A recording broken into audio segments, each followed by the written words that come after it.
Bienvenidos al Otoño Literario, celebrado por la Asociación Papel y Tinta, que es una alternativa a las jornadas de novela Ciudad de Écija que no podemos mantener debido a la actual situación que vivimos. Hoy contamos con la presencia de David Luna Lorenzo. David es un referente en todo lo que atañe a la literatura de género en España. Él se mueve por la ciencia ficción, por la fantasía, por el terror, es capaz de hibridar estos géneros a la perfección y además es un autor multipremiado. Sin ir más lejos, en 2017 recibió el Chrysalis Award concedido por la Sociedad Europea de Ciencia Ficción a los autores emergentes, y también es un viejo conocido, podríamos decir ya, de Écija, puesto que nos ha visitado en un par de ocasiones. En 2014 estuvo recogiendo un premio en el certamen de relatos del mundo esférico que coordino y promuevo desde el IES Nicolás Copérnico de Écija, y luego también participó en las cuartas jornadas de novela Ciudad de Écija. David, te doy la bienvenida a este otoño literario y te agradezco que quieras compartir estos minutos con nosotros. Muchas gracias. Para mí siempre es un placer estar con vosotros. Siempre me lo paso genial. Y a la vez, bueno, pues me trae todos esos recuerdos, ¿no? Del comienzo de mi carrera, ¿no? Cuando participaba en tantos concursos de relatos y tal. Para mí una maravilla estar aquí contigo. Pues para aquellos que no conozcáis todavía a David, os diré que David vive en Toledo y que trabaja en la Biblioteca Regional de Castilla-La Mancha. Y bueno, su vida siempre ha estado rodeada de libros, ha sido además un lector voraz, pero un buen día él decidió probar, pasar al otro lado y se dedicó a la escritura. Desde ese momento, y además fue algo meteórico, en un tiempo súper breve, David ha recogido pues un montón de premios que lo han encumbrado, lo han hecho una figura importante dentro de la ciencia ficción, sobre todo, y de la fantasía en España. Y bueno, David, tú sabes que los autores que entrevistamos, en cierto modo, son como espejos donde se miran también otras personas que están arrancando con su afición por la literatura, por la escritura, o que ya llevan cierto recorrido. Entonces, creo que tu caso es un buen modelo, ¿no? Donde mirarse. ¿Cómo surge toda esta inquietud tuya por escribir y además cómo crece de una manera tan rápida, tan exponencial? Pues la verdad que yo fui el primero en sorprenderme, ¿no? De este proceso tan vertiginoso, ¿no? Que comentas. Y es eso, yo empecé bastante tarde. Efectivamente, mi primer premio creo que es del año 2013. Y se lo comento a muchos charlas que doy o a muchos escritores que están comenzando, gente muy joven, bueno, que me preguntan, ¿no? ¿Cómo lo he hecho? ¿Cómo se hace? ¿Cómo se manda a concursos? ¿Cómo se presenta a editoriales? En fin. Y siempre les digo lo mismo, ¿no? Que tengan paciencia, que a lo mejor con 20 años pues ya quieren publicar y tal, y es un poco como, bueno, tranquilos. Y yo al menos hablo de mi ejemplo, ¿no? Que empecé tan tarde, a lo mejor tampoco es lo más normal el comenzar a una edad tan tardía, pero bueno, al final cada uno lleva sus ritmos, ¿no? Y en efecto, pues yo era muy lector y siempre estaba pensando en escribir. O sea, no era simplemente que me gustase el género fantástico, sino que yo decía, pues esto lo habría hecho distinto, o esto, jo, qué bien escrito está, cuánto me gustaría poder escribirlo a mí así, ¿no? Pero nunca daba el paso, y de hecho, pues estaba apuntado a varias páginas web de premios literarios, pero no escribía, era un escritor, o al menos que quería ser un escritor, pero no escribía. O sea, era una cosa muy curiosa. Entonces, de pronto ya en la biblioteca en la que trabajo, como bien dices, en la Biblioteca Regional de Castilla-La Mancha, aparece un premio que es el Tinta Negra, que era sobre género negro. Yo el género negro la verdad es que no lo trabajo, ni leyendo ni escribiendo, pero dije, bueno, yo meto ahí un inspector y le meto género fantástico ahí a saco, ¿no? Y mi sorpresa, evidentemente, hay que decir que ese premio, bueno, el jurado no era de la biblioteca, y bueno, pues me llama pasan varios días, me llama el director y me dice, oye David, que hemos abierto las plicas es el sobre donde va el nombre, ¿no?, en un concurso para que los relatos sean anónimos, después llevan una plica que es un sobre con los datos personales del autor.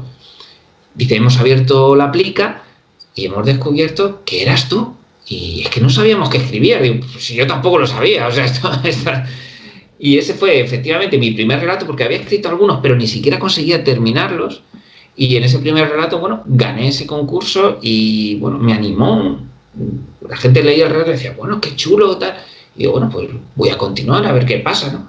Y nada, busqué concursos en estas páginas web que te digo y apareció una en Manzanares el Real, en Madrid.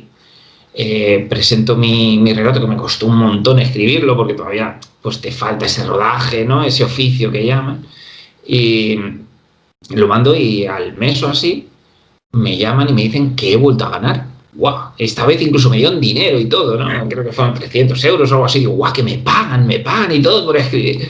Entonces, claro, bueno, eso me fue animando a ir presentándome en unos certámenes, en otros, hasta, bueno, y ir pues o ganando, o siendo finalista, segundos premios.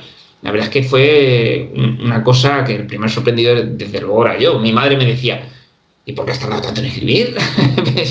Pues cuando te llega el momento, ¿no? Y yo creo que un poco ese momento, ¿no?, ese cambio, ese clic que se produce fue a raíz de un concurso literario que sale en la cadena SER, que celebra el primer centenario de la Guerra de los Mundos.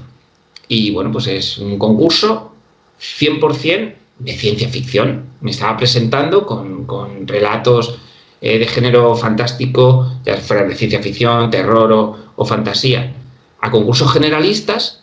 Y de pronto, pues, oye, digo, voy a presentarme a uno que sea de verdad de ciencia ficción, a ver qué tal, ¿no? Y bueno, pues se presentaban más de 400 relatos y, bueno, pues consigo ganar de nuevo. Y aquí es donde de verdad ya me planteo, bueno, pues metas más serias, digamos, a plantearme un poco ya casi como a nivel profesional, vamos a intentarlo, ¿no?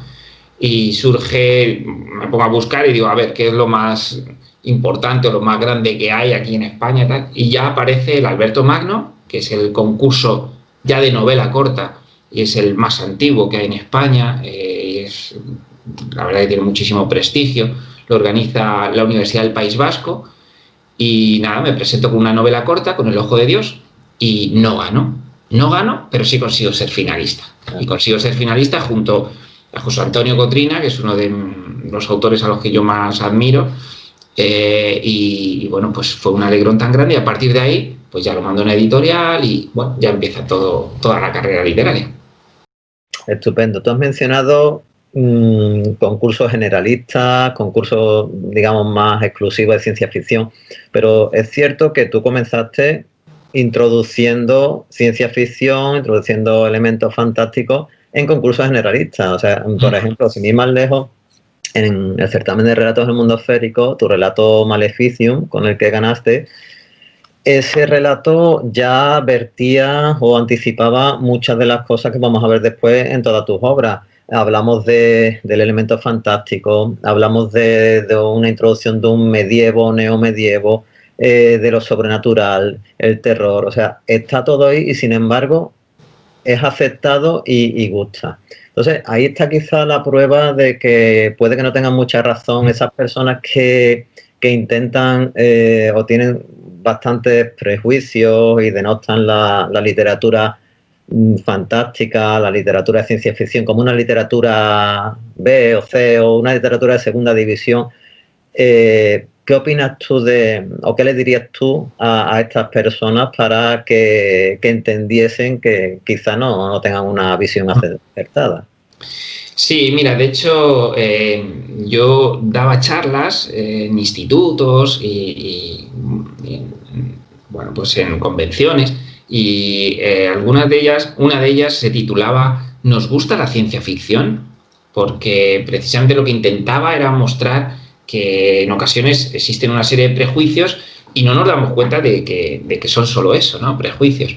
Y de hecho, para mí uno de los mejores piropos que desde un punto de vista literario, claro, me pueden dar es el de haber empezado con mi obra sin que te guste la ciencia ficción, la fantasía, bueno, porque te conozco, porque me han hablado bien, tal, y que después digan, mira, me ha encantado y voy a seguir leyendo ciencia ficción porque esto no era lo que yo creía, porque tal, porque cual. Y al final es un poco eso, en la charla esta que te comento, en un momento dado, pues les muestro, pum, aparece Avatar. Y aparece Avatar y digo, bueno, ¿y qué opináis de Avatar, no? O Juego de Tronos, fíjate esta serie, ¿no? Que está pues, con unas cuotas bestiales y aunque también es curioso que en pantalla no pasa tanto como por ejemplo en literatura. Es un poco como en literatura es como, bueno, como dices tú, de serie B o bueno, de segunda por lo menos, ¿no? Y nada más lejos de la realidad, o sea, la ciencia ficción a la ciencia ficción, a la fantasía en general, le ocurre como a todos los géneros. Hay un autor muy importante, muy conocido, que es Theodore Sturgeon, que él comentaba algo que terminó llamándose como la ley de Sturgeon, y que era el 90% de todo es basura. Claro, 9 de cada 10 obras de género histórico pues no serán buenas, de realista, de negro, de lo que tú quieras, ¿no? Entonces pasa exactamente lo mismo en el género fantástico, o sea, pues habrá 9 que no son buenas y habrá una que sí lo sea. La cuestión al final es dar con esa obra, ¿no? Lo que pasa es que si te encuentras con alguien y le dices o sabe que eres escritor y te pregunta qué es lo que escribes, si le dices novela histórica, eres el más grande. Qué tío más inteligente, además la documentación que necesitas, tiene que controlar, eres fantástico, vamos. Sin embargo, si le dices ciencia ficción, ya parece que estás haciendo otra cosa o que estás jugando a escribir. De todas maneras, la ciencia ficción es capaz de hacer cosas, de llegar a donde quizá otros tipos de escritura, de literatura no llegan. Por ejemplo, esa capacidad de anticipación que tiene, ¿no? A mí me gusta pensar muchas veces que la ciencia ficción se podría entender como una novela histórica de un tiempo que todavía no nos ha llegado. Que no quiere decir que vayamos a acertar, ¿no? Pero está proyectándose, está haciéndote pensar en eso, ¿no? Sí, la ciencia ficción al final es una literatura especulativa, ¿no? Lo que hace es especular con lo que podría ocurrir. Sin embargo, la finalidad de la ciencia ficción no es ni mucho menos intentar acertar qué va a ocurrir. Hay algunas obras que lees, clásicos y tal. Mira, está diciendo que estamos en el 2000 tal y todavía no habían inventado los móviles. Es igual, es lo de menos. Ya no vale la obra, ¿no? Sino que la ciencia ficción lo que hace es, a través de una especulación, habla en realidad de los problemas actuales, de los problemas de hoy. Lo que pasa es que es eso, consigue hacer una hipérbole o un símil o algo similar, en lo que pues toma una problemática y digamos que te la lleva a otro tiempo, a otro espacio y la puedes pues proyectar de una manera distinta, ¿no? Para mostrarla de una manera diferente a la gente y que sirva un poco casi de denuncia social en muchos casos. Por supuesto hay una ciencia ficción de aventura, evasiva, que está genial, pero a mí me gusta esa mezcla, ¿no? Ahí tenemos, por ejemplo, la película Matrix. Pues es el ejemplo claro de lo que te comento, ¿no? Es una película de evasión, de acción, de aventura, de efectos especiales que los transformó, ¿no? En la historia del cine en su momento, y a la vez tiene un trasfondo espectacular. Hay un montón de libros que solo hablan de Matrix y de interpretaciones, ¿no? Que te permite esa... Y una complejidad que...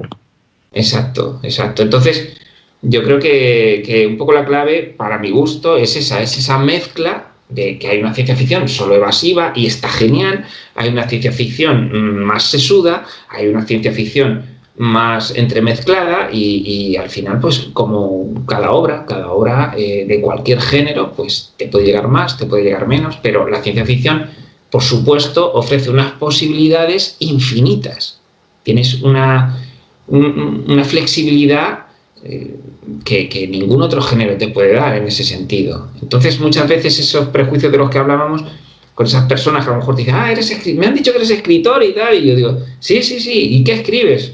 Cuando te vienen con esas preguntas, a mí se me viene un gloops a ver esa persona que que va a pensar a continuación. Entonces, cuando digo eso de, escribo ciencia ficción, fantasía, terror, así como, yo pensaba que eras escritor de verdad, ¿sabes? Bueno. Y ese muro, cuando muchos lo saltan, ocurre mucho con El Ojo de Dios principalmente, ven esa obra, la leen y dicen, ostras, es que estás hablando, es más, me han dicho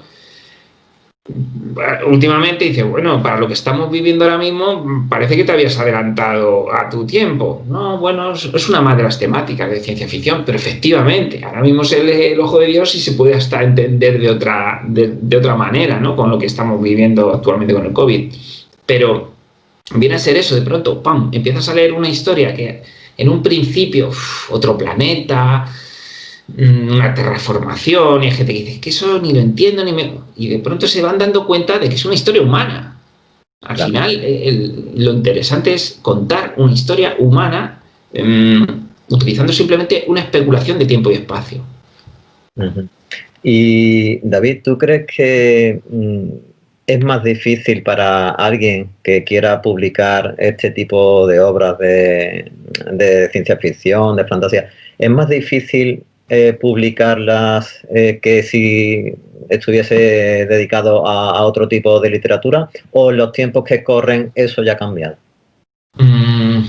Bueno, yo la verdad es que no lo he intentado con otros géneros, entonces ahí la comparativa a lo mejor no te la puedo hacer fidedigna, pero sí es verdad que a la hora de publicar ciencia ficción y fantasía, quizá en el pasado era más complicado porque había menos editoriales, se publicaba fundamentalmente por parte de las grandes, como sigue ocurriendo, autores anglosajones o del mundo anglosajón.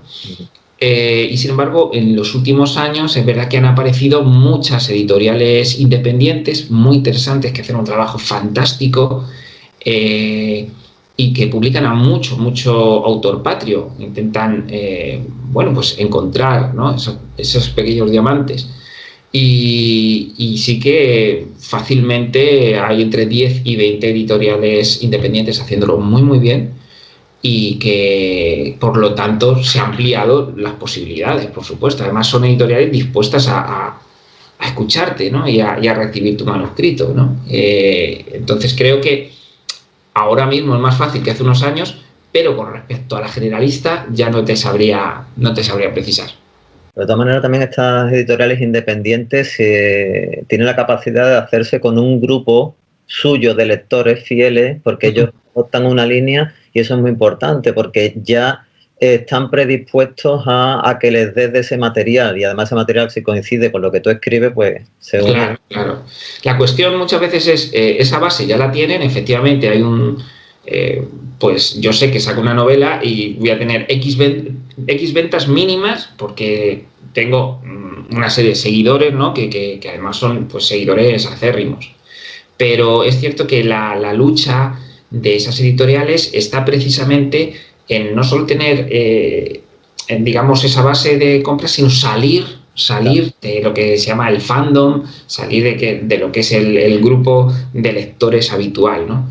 Hay un montón de festivales muy interesantes, como el Golem Fest, como sobre todo Celsius, me parece una maravilla, la Spacon todos los años, que es la convención española, ¿no?, de ciencia ficción, pero se intenta salir un poco de esos ámbitos, ¿no? Y, bueno, estamos en ferias del libro de casi todas las ciudades, y se lucha mucho precisamente por eliminar esos prejuicios y llegar a otros lectores, porque ocurre en un montón de casos que cuando llegas a un lector no habitual, ese lector se convierte en habitual. Entonces sabemos que hay un mercado por abrir y al que es difícil acceder, es muy difícil acceder, y esa es la lucha permanente.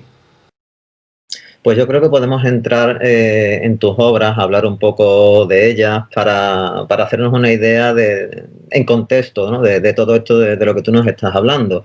Y desde que apareciste en 2014 por El Mundo Esférico, ya, pues entablamos una amistad, y también, como tú bien sabes, sigo tu trayectoria, tengo aquí todo este arsenal de lo que has ido publicando. Y podemos hablar quizá por bloques, ¿no? Porque es cierto que tu primera incursión fue más dedicada a la ciencia ficción, aunque hubo ahí, ya estuvieron los Tenet de por medio, pero Sí. era la ciencia ficción. Entonces, como ya has comentado, empezaste con El Ojo de Dios, editado por Apache, y este fue finalista del Alberto Magno de ciencia ficción.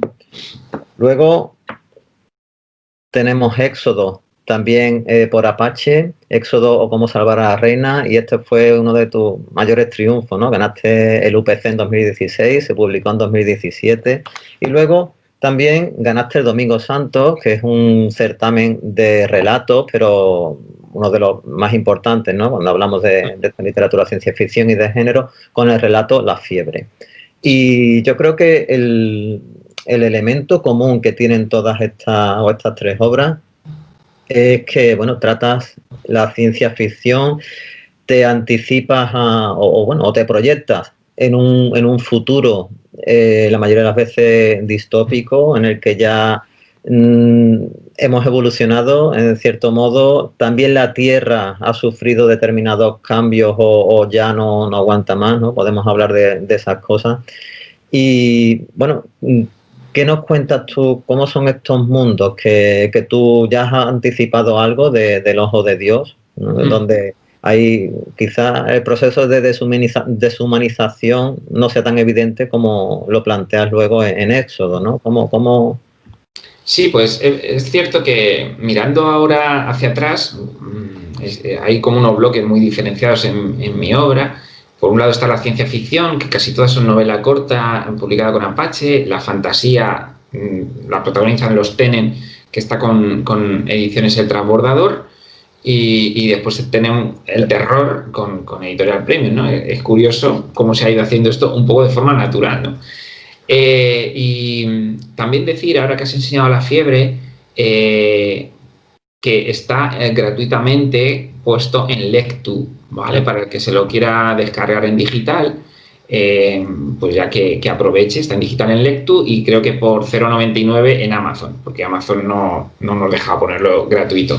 Y lo puse gratuito durante la cuarentena, pues un poco para que, bueno, pues el que quisiese, pues que se entretuviera un ratillo leyendo. Y sí, es cierto, igualmente, viéndolo después del tiempo, que de una forma natural también comienzas a escribir sobre unas determinadas temáticas que van siendo habituales. Y una de ellas es la deshumanización, ¿no? La deshumanización. Que, bueno, es un tema que al parecer debe de estar preocupándome porque aparece de forma muy continua. Que debería preocuparnos a todos, creo yo. Sí, quizá. Y bueno, efectivamente aparece en El Ojo de Dios, junto con otras temáticas, como también la del el amor inesperado del clavo que quita otro clavo, y también las sombras del ser humano. Quizá ahí va más desde un punto de vista de eso, de nuestros aspectos más oscuros, ¿no? Mientras que en Éxodo la deshumanización llega a ser incluso física, ¿no? Sobre todo psicológica, pero llega a ser incluso física por una evolución que se produce. Luego, pues si quieres lo hablamos un poco más en profundidad. Y la deshumanización realmente, yo creo que ha habido varias escenas o varias circunstancias que a mí me han marcado al respecto, ¿no? Y sobre todo es a partir de noticias que ves, de historias que te cuentan, que te dejan un poco como muy sorprendido, ¿no? Y llega un momento en el que en la televisión carecemos casi de filtros. Yo me acuerdo cuando yo era un chaval que las escenas más duras pues aparecían en el telediario Tercera Edición, ya por la noche, creo que era a las 11 de la noche o algo así, que estábamos todos durmiendo y tal. Y si alguno lo había visto, pues al día siguiente llegaba al colegio: he visto el telediario Tercera Edición, y ha pasado. Te lo contaba ahí como... Y ahora, sin embargo, pues a través de las redes, a través de internet, a través de los telediarios que dice: las escenas que van a ver a continuación son extraordinariamente no sé qué, ya aparece la escena. No estamos poniendo ningún filtro hasta tal punto que estamos como generando o bien una coraza o bien nos estamos haciendo a ello como si fuese algo, bueno, pues natural. Bueno, una noticia suele ser algo excepcional, ¿no? Entonces, cuando ves cuando fueron los atentados de Barcelona y veías a la gente grabando con el móvil los cadáveres y decías: Dios mío, qué sangre fría, y luego ya una escena que fue ya truculenta a tope, que ocurre en China, como no, y que atropellan a una chica en un paso de cebra y la chica se queda pues tumbada sin sentido y los viandantes continúan como si nada, los coches van sorteando y es como nadie la ayuda y de pronto la chica cuando empieza a recuperar el sentido llega otro coche y la atropella y la mata. Te quedas como a qué grado hemos llegado, ¿no? Sobre todo en grandes ciudades, ¿no? Donde participas como siendo parte de una masa que parece irreflexiva, ¿no? Y eso, pues sí, al final necesito como plasmarlo, ¿no? Como reflejarlo en la obra, como hablábamos antes, la ciencia ficción te permite como dar una luz a los temas que a ti te preocupan, trasladándolos de tiempo y espacio, especulando sobre qué puede ocurrir y bueno, pues aparece tanto en El Ojo de Dios como sobre todo en Éxodo. Y la manera de enlazar Éxodo con la fiebre también, porque bueno, Éxodo, el planteamiento es muy curioso, si quieres lo puedes contar ahora un poco más, pero enlazando los dos y la fiebre, es muy importante el calor, el efecto climático, ¿no? Que podemos estar, o si no viviendo, construyendo, ¿no? Esos efectos que para las próximas generaciones van a ser más evidentes.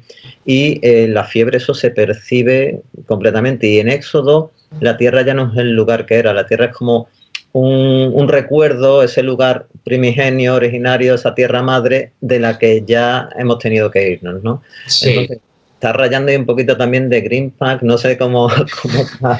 Sí, el calor, ¿no? Yo creo que el calor donde más se percibe es incluso en El Ojo de Dios, ¿no? Porque en El Ojo de Dios llega un auditor, porque están haciendo trabajos de terraformación en un planeta, y llega el auditor a ver cómo se están llevando estos trabajos y ya de paso investigar rumores que hay sobre una posible vida inteligente en el planeta y hostil. Y él cuando llega a base madre que se llama, pues descubre que nadie quiere hablar con él, le hacen el vacío por completo, él intenta hacer entrevistas, a ver qué está pasando aquí, porque todos me rehuyen. Bueno, suele ser habitual en un asuntos internos, como llaman en las películas, ¿no? El policía de asuntos internos. Pero él empieza a sospechar que algo más hay ahí oculto y se da cuenta cuando en el resto del planeta hace mucho calor y a él no le dan los inhibidores de ese calor para que él pueda salir fuera. Él está como casi en una prisión ahí metido en base madre, ¿no? Y ese calor, me acuerdo que una lectora precisamente, ¿no?, de ciencia ficción me dijo, qué calor he pasado leyéndolo. Entonces, para mí, las historias tienen un elemento fundamental de ambientación. La ambientación creo que tiene que ser un protagonista más, ¿no?, para que realmente el lector se introduzca claramente ahí. Y es cierto que yo el calor lo llevo muy mal, pero muy mal. Y bueno, creo que es otra de las cosas que a mí me preocupa mucho. El otro día vi que había una serie de depresiones en los jóvenes vinculadas con el cambio climático. Aparecía una especie de depresión o de angustia, de estrés, solo vinculado a este tema no ecológico. Y a mí, evidentemente, también me preocupa muchísimo. Entonces, en Éxodo, efectivamente, tienen que abandonar el planeta y, de hecho, en Éxodo, el éxodo se produce precisamente por la llegada del calor y tienen que irse a otro lugar. En El Ojo de Dios, como te digo, les está rodeando permanentemente ese calor y es casi la reja que te impide salir. Y bueno, en la fiebre, es que pues fíjate, solo el propio título ya te dice la fiebre. Y es porque se ha producido una guerra, ¿no? Una guerra entre unos invasores en la Tierra y los seres humanos que al final han provocado un calor extremo y están todos ahí, pues ahora en una especie de statu quo, tanto los agresores como los agredidos están ya sin fuerzas intentando sobrevivir a una situación espantosa, ¿no? Sí, pero precisamente la fiebre quizá no sea la que están sufriendo ellos, ¿no?, sino la que la que Sí, sufre ya el propio planeta y sufre exactamente. ¿no? ¿Y qué hace la fiebre, no? Al final la fiebre eleva la temperatura Ya. de tu cuerpo para quitarse de en medio aquello que le está perturbando, ¿no? Es un poco como está haciendo eso el planeta con nosotros. Ujú. La verdad es que es muy, muy interesante la manera en que lo planteas y como tú dices, no solamente es algo teórico, o sea, tú planteas una aventura, una vivencia de una serie de personas con las que nos podemos identificar perfectamente y luego le das ese peso después que quizá no te estás dando cuenta mientras lo lees, te resuena una vez que lo has leído, ¿no? Eso Y eso es. yo creo que eso es lo que tenemos que captar también como escritores. Intento que sea paulatino, claro. Es a través de eso, de los sentidos. No es qué calor hace, cuánto calor hacía. No, no, muéstralo, ¿no? Muéstralo con una pincelada aquí, otra aquí, otra aquí, otra aquí, y de pronto dices qué calor tengo, ¿sabes? Y no sé por qué, pero tengo mucho calor. Bueno, pues son esas pinceladas, ¿no? Que están llegando a tu subconsciente poco a poco y al final acabas ahí, ¿no? Imbuido. Pues podemos pasar, tú mismo, yo te hablé de bloques, tú también. Hay después otro bloque dentro de tu escritura, que es el bloque que tiene un carisma fantástico, pero no deja de tener también rasgos de ciencia ficción, de otro tipo, y en el que planteas un neomedievo. Yo recuerdo que incluso en 2014, con el relato de Maleficium, ya me estabas contando que tenías planeado escribir una novela que bueno, era una vuelta después de un cierto apocalipsis a un estadio neomedieval en el que la Inquisición formaba otra vez ahí una parte importante, también no permitiendo o que la tecnología se desarrollara. O sea, tenías un planteamiento ahí que luego cuando yo leí Los Tenen dije, wow, esto era una idea que me contaba, pero Los Tenen es mucho más grande, ¿no? Aquí hay mucho más. Háblanos de Los Tenen, porque Tenen, pero ¿qué es eso de Los Tenen? Bueno, los Tenen efectivamente es otra parte de mi obra muy diferenciada, tanto de estilo, efectivamente, esa es la primera edición que hubo, después salió esta, chulísima. Y aquí está la segunda. Eso es. Además te han cuidado, te han mimado muchísimo, o sea, han Sí, invertido en ti no solamente algo económico, sino también un cariño por el autor, sí, porque sin duda. que sacaron una edición en tapa dura, una primera obra que publicaban tuya sin saber, y además en tus comienzos, 2016, fue algo, entre comillas, arriesgado, pero fue una apuesta por ti y no has defraudado en absoluto, porque después te sacan una edición nueva, mejorada, e incluso después, es una gozada. Solamente tocar este libro y cómo está presentado, o sea, ya no es Sí, lo que hay dentro, es sí, con también... mapa, sí, la verdad que hay que decir Pero ahí. por favor, que es que te he cortado, David, porque quería enseñar los libros. Sí, no, genial, estupendo. No, por supuesto, tengo que decir que la editorial El Transbordador trabajan muy, muy bien, con mucho mimo, y es cierto que en su momento apostaron por mi obra, sacaron pasta dura, lo cual pues conlleva una serie de riesgos, pero es que no solo lo sacaron pasta dura, sino que después sacaron la misma obra en bolsillo. Y después de sacar en pasta dura y en bolsillo, sacan esta otra en rústica a todo lujo. Y bueno, pues eso habla primero de que está yendo bien la obra y cuantísimo me alegro, ya no solo por mí, sino por ellos. A mí me pasa muchas veces que quiero que la obra funcione solo para bueno, poder devolver parte de esa confianza, de ese riesgo, ¿no? que corren económico cuando apuestan por uno, ¿no? Y en este caso de los Tenen, pues la verdad es que apostaron 100% y hasta tal punto que gustó tanto la obra. Tú sabes que el laberinto Tenen queda cerrado, pero a la vez, bueno, pues están los flecos. Tampoco concibo una historia que se cierre 100%, fueron felices y comieron perdices, es que eso no sería la vida. La vida sigue. La vida sigue por todas partes y más es una novela coral de muchos personajes que terminan todos un momento, salvo que haya una explosión y mueran todos a la vez, me parece que esto va a ser imposible. Es artificial. Claro, entonces, como quedaban esos flecos, pues mencionaron la posibilidad de, ¿qué te parece una segunda parte y tal? Por supuesto, yo la había escrito un poco con la idea de la posibilidad de que esto ocurriese Y bueno, pues la segunda parte la verdad es que, bueno, incluso ha gustado más que la primera y estoy muy satisfecho, la verdad, de cómo quedó. Pero hablando de los Tenen, ¿de qué van los Tenen? ¿Quiénes son los Tenen, David? La gran pregunta. Pues la historia de los Tenen es una historia, como dices tú, de corte fantástico, pero efectivamente es ciencia ficción a la vez. ¿Por qué? Bueno, la ciencia ficción lo que hace es imaginación limitada por la ciencia, ¿vale? La fantasía no necesita dar explicaciones científicas de nada.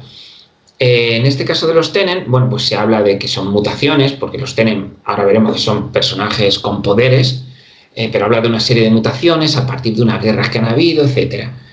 Esas guerras han llevado a, como se solía decir, la cuarta guerra mundial será con palos y piedras, que se suele decir, ¿no? Pues efectivamente, tras esa enorme guerra, pues la sociedad ha quedado casi con palos y piedras. ¿Qué ocurre? Que reaparece la nueva Inquisición en ese mundo, prohibiendo el uso de la tecnología avanzada. Entonces estamos en una especie como de neomedievo. Pero en efecto, esa guerra ha provocado una serie de mutaciones en muchas personas que les generan una serie de poderes, ¿vale? Entonces, yo lo que quería era mostrar con Laberinto Tenen ese guiño, ese homenaje a todas esas obras de género fantástico que me habían acompañado, ¿no?, a mí en todas mis lecturas, y la gente le encanta encontrar esos guiños, decir, eso es de Oliver Twist, eso es de El Señor de los Anillos, eso es de... Y yo no, yo calladito, yo... De hecho, el protagonista... Los Shaolin de Kung Fu, parece, o sea, hay tantas cosas mezcladas ahí. Exacto. Yo creo que esa mezcla entre el futuro, el pasado, la fantasía, la ciencia ficción, te lleva al final a algo, es un terreno conocido, pero a la vez es algo diferente, ¿no? Y eso ha gustado mucho. La historia además la protagoniza un chaval que se llama Bastián, no Bastián, Bastián, pero ya es porque tengo que decir, mostrando el mapa, que nos sonará, si lógico, sonará ligeramente, porque efectivamente la historia, ya lo adelanto, transcurre en España. Exacto, tú tienes el mapita ahí, eso es. Transcurre en una España del futuro, ¿no? Y entonces, como el chaval es español, pues no va a ser Bastián, es Bastián. Y bueno, pues es una de las personas, es una de las personas que tiene esos poderes, ¿no?, desarrollados, y tiene una serie de sueños que parecen sueños proféticos, y hasta que un día, bueno, él está siendo explotado, por cierto, como ladrón por Feron, un personaje detestable, y de pronto, que es un poco a lo Oliver Twist, ya. Claro. Hasta que aparecen dos Tenen, llaman a su puerta y dice, oye, nos estás llamando con tus sueños. Y él, ¿yo? ¿Con mis sueños? Y dice, sí, si quieres acompañarnos, una aventura tremenda, ¿no?, en el que, bueno, pues tiene juegos a Nueva Inquisición, sueños de dragones, y aparece pues ese intento, ese sense of wonder, ¿no?, ese sentido de la maravilla, ¿no? Y bueno, los Tenen al final están basados, muchos me dicen, ¿me recuerda a los Jedi? Digo, bueno, claro, es que los Jedi también beben mucho de la esencia Zen. Yo practiqué el Zen durante muchos años, con varios maestros alemanes, españoles y tal. Es un mundo muy interesante. Y yo quería también plasmar parte del conocimiento Zen en la novela, ¿no? Y al final también lo mezclé con las órdenes militares de la Edad Media, sobre todo a partir de un viaje que hice en la frontera. Era el castillo de Calatrava la Nueva, en Ciudad Real, que estaba en plena frontera. Y cuando vi ese castillo dije, bueno, este es el castillo de los Tenen. Entonces esos Tenen, digamos, que tienen que servir un poco de refuerzo al imperio, proteger sus fronteras de lo que hay tras ellas, ¿no? Pero a la vez lo que está ocurriendo es que el peligro llega de dentro de esa nueva Inquisición, ¿no?, que tiene acobardada a la población. Además, ellos ocupan los 4 puntos cardinales. Exacto, son castillos en los 4 puntos, pero claro, protegiendo del exterior, que también hay amenazas, cuando en verdad les surge desde dentro, ¿no? Exacto, ese es un poco el juego. Y has mencionado estos castillos y eso es que es una cosa que me atrae también, porque creas unos entornos y unas ubicaciones espectaculares, pero después cuando hablo contigo algunas veces, la inspiración te ha venido de un lugar real que has visto, ¿no? Entonces parece ser, no sé si es que te lo inventas o es que vienen a ti y te llaman y te dicen yo quiero aparecer en tu novela. Bueno, a veces ocurre así. Todos necesitamos una especie de patrones, ¿no? Para seguir. Luego ya los modificas. Esto es un poco como los sueños, ¿no? Es esa modificación extraña, onírica. Esa que sueñas con tu primo, pero tu primo de pronto se convierte en tu hermana y de pronto es no sé qué, ¿no? Pues coges un lugar. A mí me encanta viajar, he viajado por todo el mundo, he tenido esa suerte. Y bueno, pues cuando imagino algo, de pronto es como, ¿y si lo convierto, lo de tal, que bien, no sé qué sitio, lo transformo, ¿no? Y de esa forma, al haber tú visto incluso in situ el lugar, también consigues plasmarlo en el papel de una forma más realista, que no es una invención pura, sino que tiene una base sólida, ¿no? Y efectivamente, como ya te he dicho, Alvemuz, que es la fortaleza de los Tenen, pues se basa en la ubicación, no tanto el castillo en sí, sino la ubicación de Calatrava la Nueva, que es un castillo que os recomiendo visitar. O, por ejemplo, en la segunda parte, en Sombras Tenen, el famoso Ut o la Ut, La que UT, se, la UT. exactamente es uno de los personajes que más está gustando a todo el mundo porque tiene muchísimas características zen bueno, pues tiene unas enseñanzas, tiene un misterio detrás. Pues el lugar donde vive ese o esa Ut, pues se basa también en la Motilla del Azuer, por ejemplo, que es una construcción milenaria que, bueno, aconsejo a todo el mundo que lo busque, Motilla del Azuer, porque se va a sorprender. Se va a sorprender. Es como una construcción pequeña, una fortificación de un pozo. Cómo protegían un pozo en mitad de la nada, ¿no? Porque por esa necesidad de agua. O, no sé, el poblado de cúpulas, pues es de Villacañas, que tienen una serie de construcciones subterráneas. O uno de los personajes, Sierfog, pues fue en un viaje a Dresde, en Alemania, que de pronto veo una escultura espectacular que asustaba verla y dije, te voy a poner un círculo en la frente, porque los Tenen tienen un círculo en la frente. Te voy a poner un círculo en la frente y tú te vienes conmigo. O la parte de las cisternas, pues son de las cisternas de Estambul, que son maravillosas. Y así van surgiendo Zatel, que es la fortaleza del norte, pues es de San Juan de Gaztelugache. En fin, voy cogiendo muchos elementos y los voy transformando. No, pero además que y es un gustazo ir siguiéndote por las redes sociales, donde a veces vas subiendo esas imágenes y una vez que has participado de tus obras, pues dices que es verdad, es que este es el sitio, ¿no? Y a colación de eso podemos hablar de tu tercera parte de los Tenen. Ahora mismo estás trabajando y además estás compartiendo, te propusiste compartir el proceso de escritura desde la misma planificación hasta cómo va avanzando. ¿Qué nos puedes contar de esa tercera parte, David? Sí, mira, el tema de las redes sociales, yo es que le doy bastante importancia, ¿no? Porque cuando yo pensaba en ser escritor, no tenías absolutamente nada a lo que agarrarte. ¿Cómo lo hacen? No sabes, ¿no? Algún libro sobre escritura, pero estás un poco fuera, ¿no? De ese proceso. Como te digo, me preguntan un montón de personas cómo se hace esto, cómo lo otro, y veo un interés muy grande. Ahora hay un montón de lugares, de talleres, ahora hay infinitos. Pero sí que es verdad que a mí me gusta compartir con los seguidores de las redes, tenerlos entretenidos también. Y lo que dices, pues de pronto digo, ¿sabéis que esto se basa en esto y tal? Y explico los porqués, las razones. Y bueno, pues la gente pues se interesa, les gusta y yo veo que les gusta, pues bueno, pues yo sigo contando más cosas. Y en esta última novela, que ya termina, es una trilogía, y podría escribir realmente 100 novelas sobre los Tenen, porque los Tenen pueden ser infinitos las posibilidades que ofrecen, ¿no? Pero queremos que este arco argumental, al menos, pues termine, ¿no? Lo hablé con Pilar, que es la editora del Transbordador, y tenía también ella esa idea, ¿no? Clara de cerrar este arco argumental y después ya continuar si queremos continuar, pero ya con otra historia diferente, ¿no?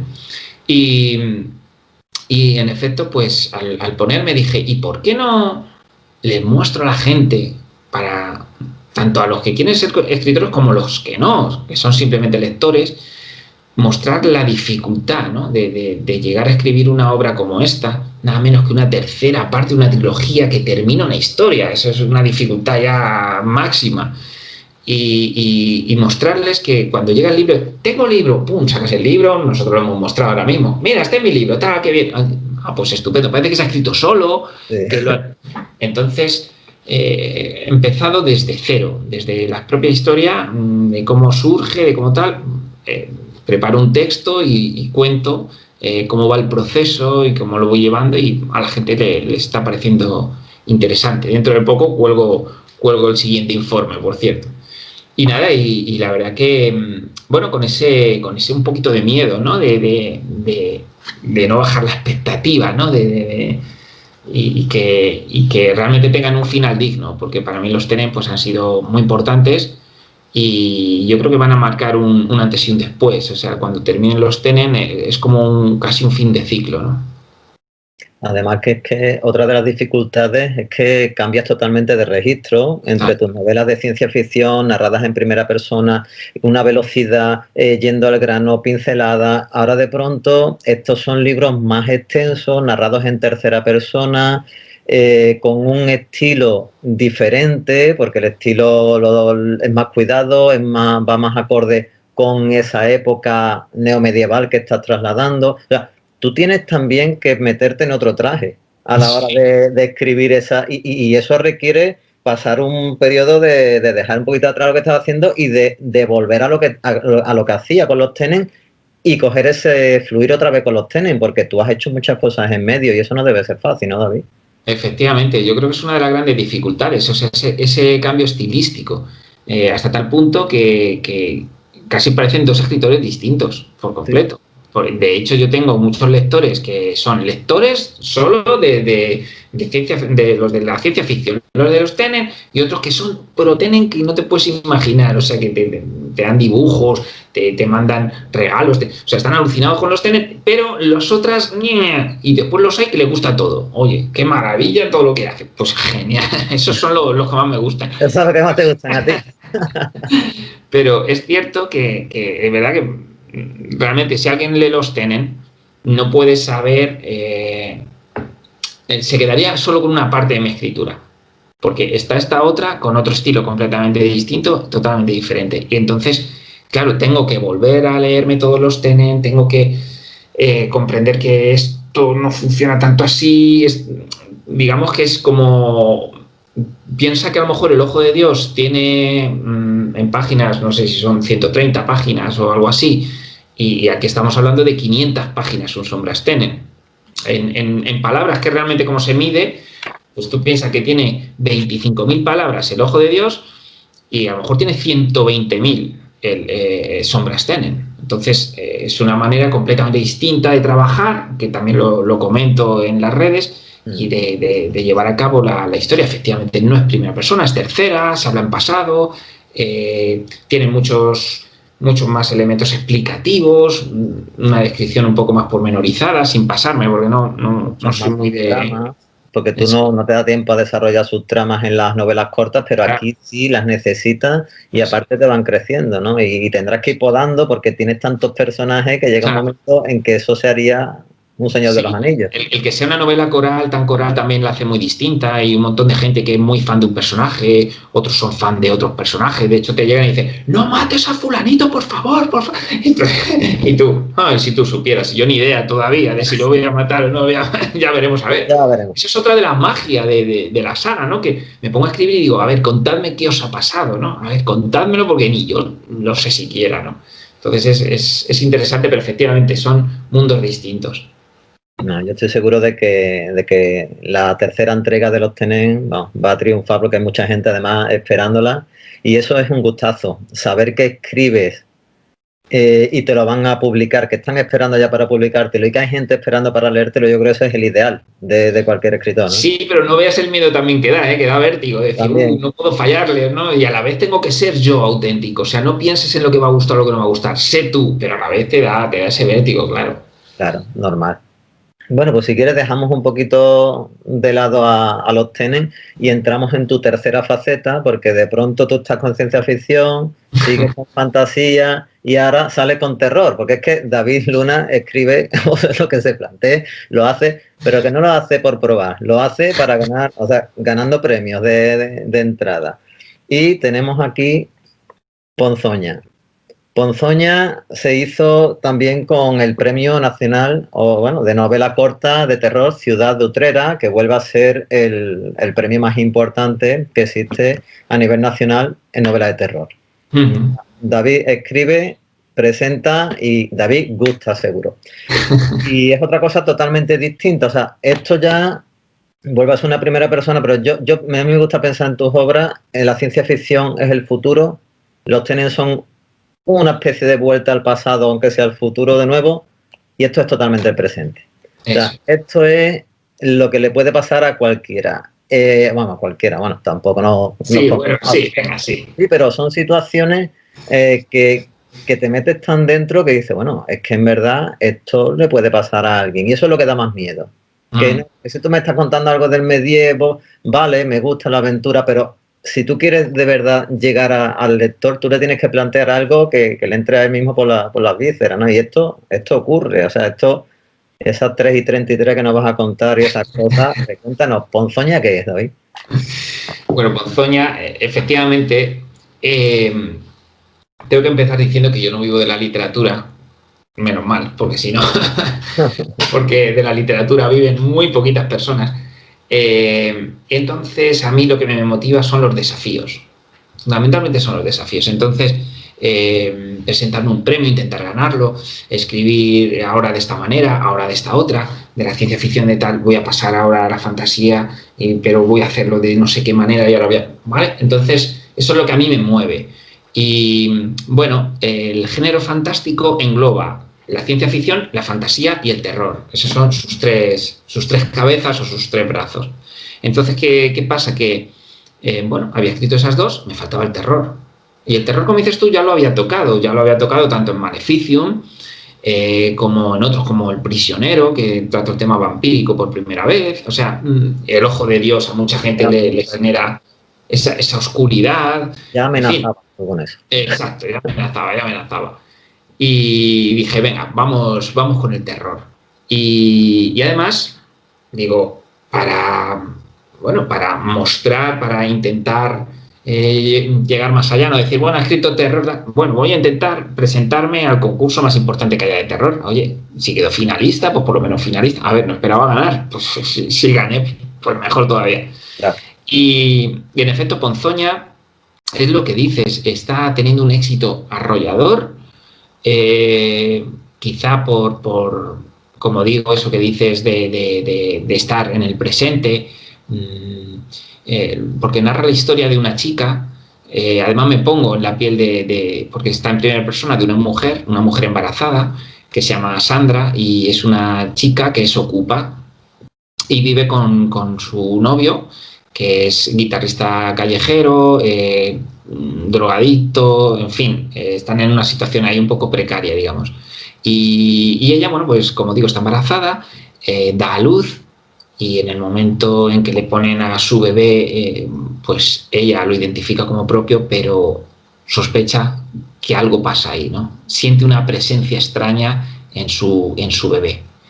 Y la historia ahí, lo que nos va a narrar, lo que hice diferente, fueron episodios muy cortitos que unos están en presente y otros están escritos en pasado. Y te cuentan la historia de la chica en el momento en que está embarazada y da a luz y tiene a su bebé, y otro en el momento en el que la niña ya tiene 6 años, ¿vale?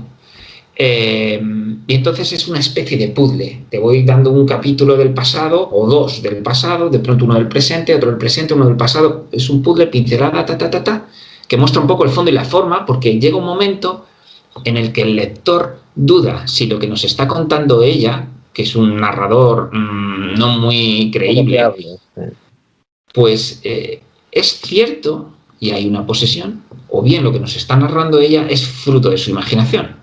Y ahí es donde ya entra la interpretación del lector. Yo lo que le voy dando son piezas de un puzzle y lo va uniendo hasta conformar ese todo que es Ponzoña. Y bueno, pues la verdad es que casi todas las cosas que le ocurren es a las 3:33 de la madrugada. Y bueno, a mucha gente pues le ha parecido muy terrorífico. Mucha gente que se ha estado levantando a las 3:33 que me llaman y me lo dicen. Y bueno, pues la verdad que estoy muy, muy contento con el resultado, la verdad, porque, bueno, que te lo digan también muchas mujeres, está teniendo un montón de lectoras y que te digan cómo has conseguido meterte, ¿no?, en la piel de una mujer, en un parto, porque a ella, además le diagnostican una depresión posparto. Y bueno, pues investigué muchísimo sobre todo el tema de los embarazos, de los partos, de ese tipo de depresiones. Es impresionante y es un mundo como muy maravilloso, el mundo del embarazo y del nacimiento, pero que también puede ser una auténtica pesadilla, ¿no? Y bueno, pues la verdad que de esto va un poco Ponzoña. No quiero contar mucho más porque al ser novela corta, si cuento más ya empiezo a explotar. No, pero la verdad es que en poco más de 100 páginas nos planteas un mundo, además que no puedes dejar de pasar las páginas, son capítulos tan cortos, fotogramas tan cortos que es que quiere seguir y mientras más sigue, quiere seguir para descubrir, pero hay momentos en que no estás descubriendo, te estás casi confundiendo más, pero bueno, es que me estás dando una de cal, una de arena, una de acá, hasta que llegas a un final que no vamos a decir y la verdad yo creo que te mantienes en vilo todo el tiempo y eso debe ser una de las cosas que también han valorado en el jurado del premio, aparte de tu capacidad para desarrollar ese terror psicológico. Aquí no hay terror de monstruos visibles, aquí el terror es, el peor terror que hay es el que tú te montas en tu cabeza también. Eso es, eso es. Sí, sí, y además yo creo que aparte de ese miedo, porque sí es verdad que está el horror, el terror, dicen, y lo desagradable, ¿no? Uno que es más psicológico, otro más de monstruo, otro más de asco. Entonces aquí un poco como que hay un poco de cada, hay un poco de cada de ese terror, ¿no? Y bueno, la verdad que sobre todo ver la respuesta del público es una cosa que me interesa muchísimo. Yo creo que mucha gente a lo mejor piensa que no, que a lo mejor no miramos lo que pone, ¿no? Y a mí me vale todo, ¿no? Todas esas críticas yo las leo y intento valorarlas y aprender de ellas, ¿no? Y sin embargo, pues lo que he visto es eso, debo decir también de esta novela que está basada en varias historias reales, por cierto, que es lo que más miedo da. Es todavía peor. Y a partir de esas historias reales, algunas van a ser identificadas por el lector, porque algunas personas me lo han dicho, me recuerda mucho a, pues efectivamente, una de ellas es muy conocida, hay alguna americana y hay alguna española, ¿no? Y esa mezcla de historias en las que yo introduzco como lo más truculento, lo más terrorífico de cada una de ellas hasta conformar una sola historia, ¿no? Y bueno, pues la verdad es que muy contento. No puedo decir otra cosa que Ponzoña solo me está dando alegrías. Pues eso es buenísimo. Y yo creo que también tienes en el horizonte algunas novelas más de terror que me has comentado en algún momento que estabas escribiendo, pero hay otra con la que otra vez has acariciado el UPC este año, que es Noctópolis. Has dado mención especial, no te la has llevado de milagro otra vez. No sé si hay muchos autores en España que lo han conseguido 2 veces, eso lo sabrás tú. No lo sé, tendría que mirarlo. Pero cualquier día es bueno para que David Luna lo haga. Porque de hecho también cuando te dieron el Chrysalis Award, también es que tenías ahí en el mismo año, habías conseguido 2 premios. Sí, Domingo Santos y UPC, sí, yo no sé si eso lo había conseguido alguien, sí, es verdad. En el mismo año. Bueno, ¿qué nos cuentas entonces porque Noctópolis ha quedado mención especial, pero inmediatamente la misma editorial Apache, que edita UPC, los premios UPC, va a editarlo también? ¿Qué nos cuentas de este? Porque eso es una primicia, aquí Noctópolis todavía ni ha salido. Sí, Noctópolis es verdad que, bueno, está en ese proceso, estamos viendo cuándo es el momento más propicio, ¿no?, para sacarlo al mercado. con estas circunstancias que tenemos. En principio la idea es que Noctópolis salga en primavera. A ver si las condiciones mejoran en todos los sentidos y bueno, pues se puede bueno, pues mostrar mejor, ¿no? Porque es verdad que al final sale algo durante la pandemia, no se pueden hacer presentaciones, salvo online y tal, no se puede ir a festivales, no se puede ir a ferias, es una auténtica lástima. A mí me gustaría pues llevarlo a Celsius, que es el festival de los festivales, en el Golem si cuentan conmigo, presentarlo en el Spacon, en fin, pues todos esos procesos tan bonitos, ¿no? Entonces, bueno, pues a ver si para primavera pues sale, en efecto también vuelve a ser Apache, vuelve a ser ciencia ficción, es una ciencia ficción en este caso urbana, esta sí ocurre en la Tierra en un futuro bastante próximo, y bueno, te voy a contar un poco de lo que va si quieres. Vale. Lo que lo que ocurre es que hay una persona que despierta todas las noches y sin saber quién es. No es capaz de despertar siendo de día, no es capaz de ver el día jamás, siempre es de noche. Está en un hotel de lujo y se pregunta quién soy, qué hago aquí y por qué nunca es de día. Se asoma por un ventanal enorme y ve una ciudad de neones bestial y él sabe que la solución, las respuestas, que podría conseguir de una manera más sencilla, pero él no quiere que sea de esta manera y no sabe por qué, están en la ciudad, en Noctópolis. Porque Noctópolis además es una ciudad dentro de la ciudad. Ya te digo que es un Madrid del futuro. Pero Noctópolis está dentro de ese Madrid del futuro. Es una ciudad dentro de la ciudad, una ciudad del vicio, del caos, y él entra en ese submundo de peleas clandestinas en las que él terminará participando por un motivo que desconoce y que iremos desentrañando a lo largo de la novela. Eso espero, porque si no nos vas a tener que devolver dinero cuando lleguemos. Pues David, vamos, yo no sé dónde se te ocurren estas ideas, pero es que eso también es lo atractivo, ¿no? Que pensamos con qué nos va a salir David Luna ahora. Eso es lo que intento, sorprender en cada novela, decir, ¿y ahora qué va a hacer? Ahora que, pero no, la verdad es que siempre lo consigue, eso, vamos, eso te lo por seguro.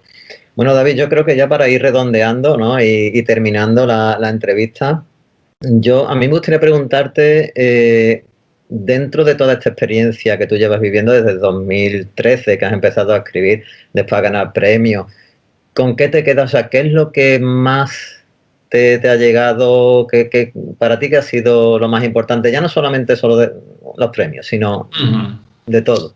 Pues mira, lo tengo clarísimo. Esta es una respuesta que no tengo que pensarla ni un segundo. Sin lugar a dudas, la gente. O sea, la cantidad de amigos, amigas. Es como si mi mundo se hubiese agrandado. O sea, normalmente tenemos pues nuestro núcleo, ¿no? Nuestra familia, nuestros amigos, nuestros conocidos, nuestros compañeros de trabajo. Y de pronto se ha multiplicado por yo no sé cuánto. Gente como tú, Juan Jesús, que conocí en el premio en el año 2014 ¿fue? ¿O 2015? No, Federico, fue 2014.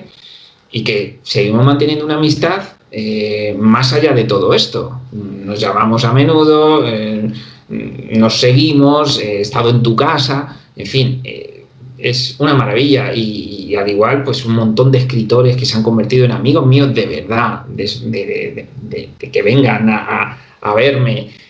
Tú estuviste en Toledo también, recuerdo.